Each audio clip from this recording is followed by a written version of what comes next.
Here is a class of attack, that is the layer 7 of denial of service attack. That's up there at the application level. Now nearly when we talk about the HTTP flood attack, we are talking about the volume matrix attack over the HTTP. So imagine you had tons of thousands of machines in a botnet simultaneously making HTTP requests to a website. So it's just a simple issue of scale. If there are enough requests coming in, the site is simply not going to be able to respond to them at all. Those malicious requests are going to stop the legitimate traffic from getting through. So an HTTP flood attack can simply saturate the web server resources. Sometimes this is also referred to as service requested flood. But either way, it's volumetric in that it relies on just the sheer volume of the request coming into the environment. Now it could saturate web server resources such as the allowances number of TCP connection. So there are only certain level of, or I would say a little many, a survival handle that it could also aim to saturate the bandwidth and form a part of a bandwidth attack. So there is only so much data a server can send and send it back out at the same time. If you can make enough requests for a large enough content and exceed the limit legitimate user, and then limit the limitation, and users are going to have a trouble getting through the HTTP flood attack. Now HTTP flood attack can also be amplified by the attackers targeting various of specific features of the application. So for example, if an attacker forced HTTP post request to the login page, which had a slow hashing function as a security based, so the best practice, we want hashing function to be slow. So it's hard to crack a password if they disclosed, and it's a better in this way. But that virtue can come at a disadvantage when it actually makes the page slow and amplifies. The effect of an HTTP flood attack that makes that effect of then the page gets slow and amplifies, and it affects that. Other examples including like resources that make HTTP connection sending out an email in a slow process. So it can take tens, even 100 milliseconds to pending on where the web application is connected to.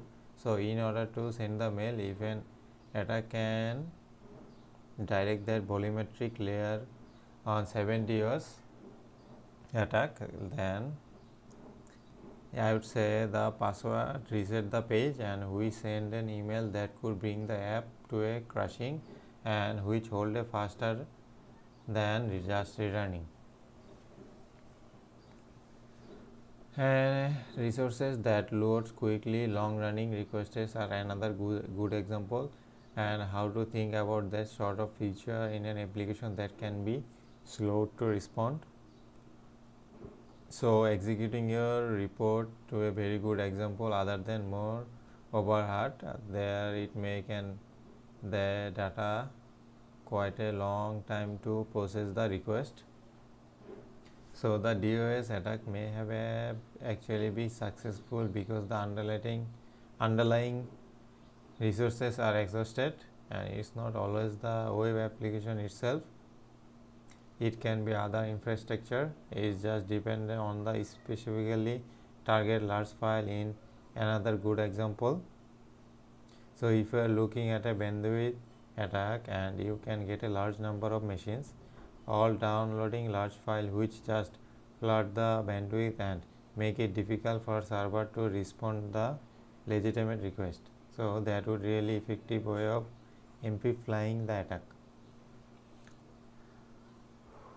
now one final point is this, and this is when we are going to do a quick demo, is that this sort of attacks against the application can be difficult to defend against because they may well adhere to a legitimate pattern that's just a HTTP request.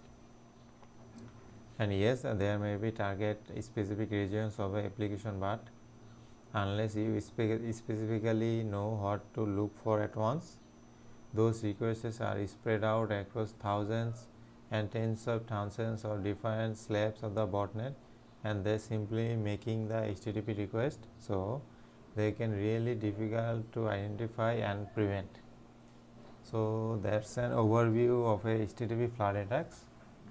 So let's talk about the few of the variation of the HTTP flood attack, and the first thing is it really doesn't matter whether it's a GET or a POST. What's more important is that the impact it has on the application. So for example, what request actually places overhead on the infrastructure it's running on. So it also doesn't matter whether it's HTTP or HTTPS. So once again, so long as the request actually places load on the environment and it starts to saturate the resources, that the goal doesn't matter whether it's in the secure scheme or not. Now, as I mentioned earlier, it can mimic legitimate traffic as well. So particularly botnet that are well orchestrated to make these sort of flood requests may well pass legitimate user agents and refer a cookie, even an organic request body parameters. So for example, it may use like dictionary words. If it's a post request doing a search of all of these, many kind of legitimate traffic is there in order to help. So in order to help the denial of service and avoid any sorts of filtering or defenses that may be happening at the target. So we'll talk about these practices in the previous lectures. So we'll talk about the final one, and the final one another trick which is used in HTTP flood attack in forcing content to load mode the origin in order to circumvent the cases or CDNs, because what the attacker doesn't want is to have some CDN sitting in front of the underlying infrastructure who serving the request very quickly.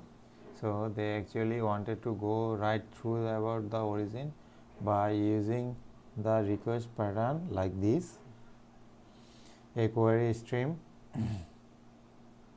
with a random parameter, something which wouldn't have already been cached, and certainly attacks that are very familiar mounting this class of attacks. So how to randomize payloads enough and to try and get the request all the way back to the origin. So there's HTTP flood attacks and DOS attacks against the layer 7, and which most commonly do the web application.